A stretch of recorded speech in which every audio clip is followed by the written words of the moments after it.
Your boss gave you a deadline for tomorrow and you still haven't finished your project. And yet, when you try to open your project, your internet is not working. So, if you're connected to an Ethernet, I have the solution. What you're gonna do is go to search and go to settings.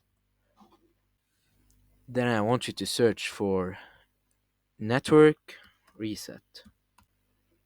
You're gonna click on reset now and it should work. But if it doesn't, you have another solution, and that is by going to the control panel, then search for Ethernet, and you're gonna click on network and sharing center.